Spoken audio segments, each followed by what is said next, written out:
Hey everybody, it's me, John Lorden, here with another episode of Itchy Mysteries.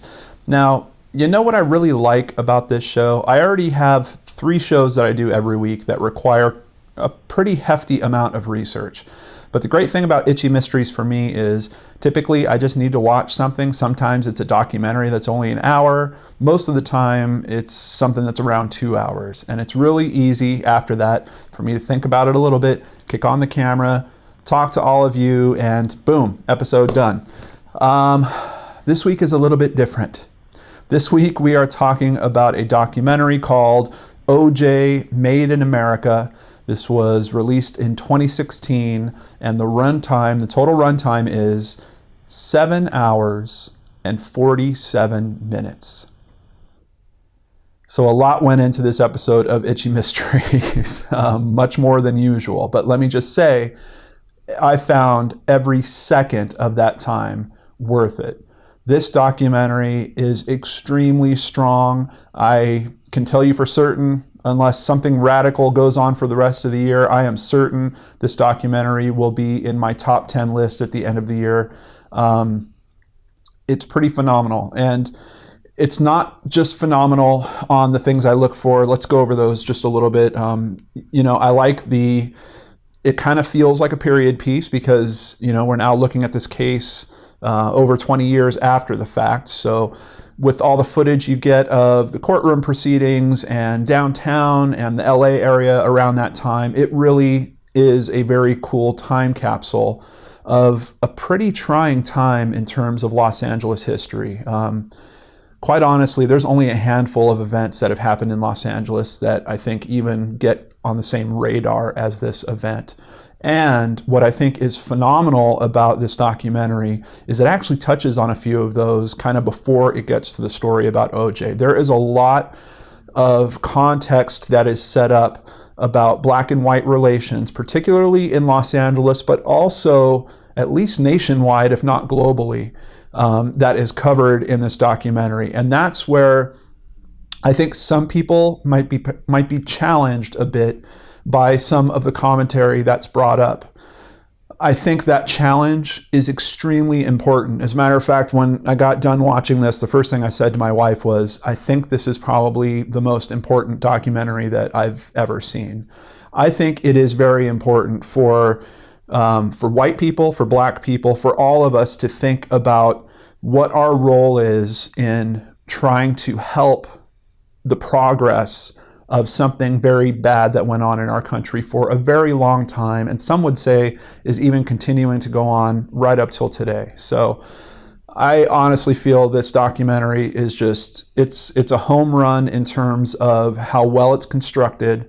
You will not feel like you're missing out on any part of the story by the time you get through with this 7+ hours. You will have a very strong overview of black and white relations, the OJ case in particular, some of the big twists that go on in the case in terms of the evidence that's presented, plenty of the characters that are in the courtroom.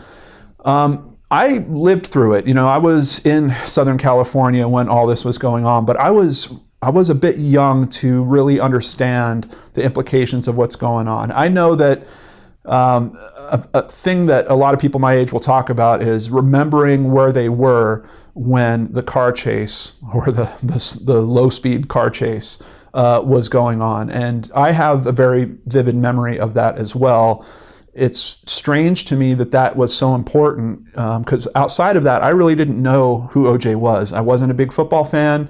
I knew that he was the guy in those Naked Gun movies that I liked so much, but that was about it. So it's really cool to see a documentary like this that's going to take you through the backstory of the city, the backstory of those relations, the backstory of OJ, which nowadays I can appreciate football a lot better than I could when I was younger. So it was cool to see just some old footage of why everyone thought this guy was so great. And boy, some of that footage will really convince you. He was an amazing athlete. There's something about it by the time you get to the end of this documentary where it just feels tragic. It just feels like there was so much opportunity for him to bring good to this world. And because of some things that happened, because of some things that it looks like he may or may not be responsible for, this documentary doesn't really necessarily try to answer that question for you. It certainly shows you people that are on both sides of the fence there.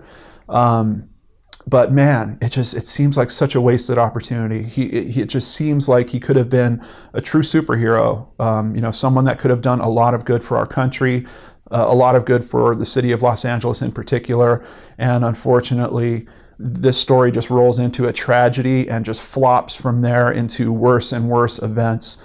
I didn't even know about the stuff that happened after his cases. I do know that he's in jail currently. I kind of had like a 2-minute version of that story, but this documentary will also give you much better insight into what happened in particular in Las Vegas when he was supposedly trying to recover his sports artifacts. So I told you about great visuals. You really get in depth with the characters. They have current interviews on a lot of them. Marcia Clark looks like a completely different person, and her insight into what was going on back then is pretty strong. She's just as strong as she was in that courtroom, which may or may not be a great thing. The music, I don't remember. I think there is some licensed music, but it's not really invasive. Everything just flows very well. It feels like a labor of love, and I believe the director Ezra Edelman he deserves all the attention that he's getting from this. This thing is just cranking on the award scene. It is winning awards left and right, and the biggest of which, of course, it won the Academy Award for Best Documentary Feature, which is a huge accomplishment. So I can't recommend it enough to you guys. It's a big time commitment. I was able to watch it on Hulu here in the States for whatever I pay for my Hulu Plus subscription. So if you do pay for Hulu, just know that you can look it up there. They have it broken up kind of weird. They've broken it up into 3 parts.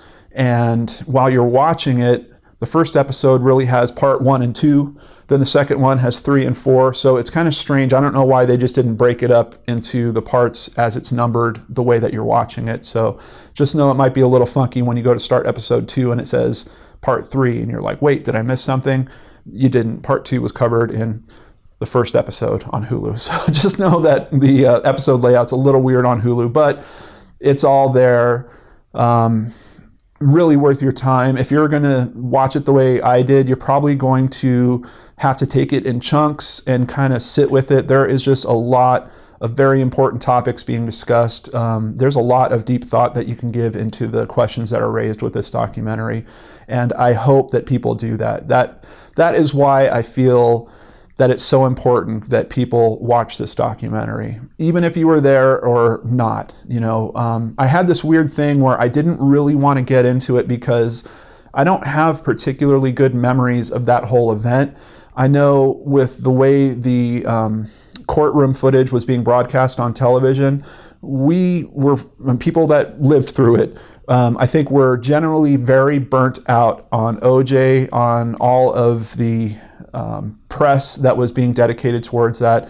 It was just everywhere back then. So I had this weird thing when my wife and I were first talking about watching this, where my initial instinct was, do I really want to go back into all that? Do I really want to go back through all that? I kind of remember enough.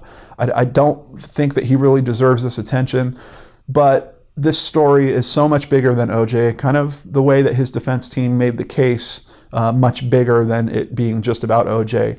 The truth is, this documentary is a much more appropriate place to do that, and it does it in a much stronger way. It's just a very good historical documentary.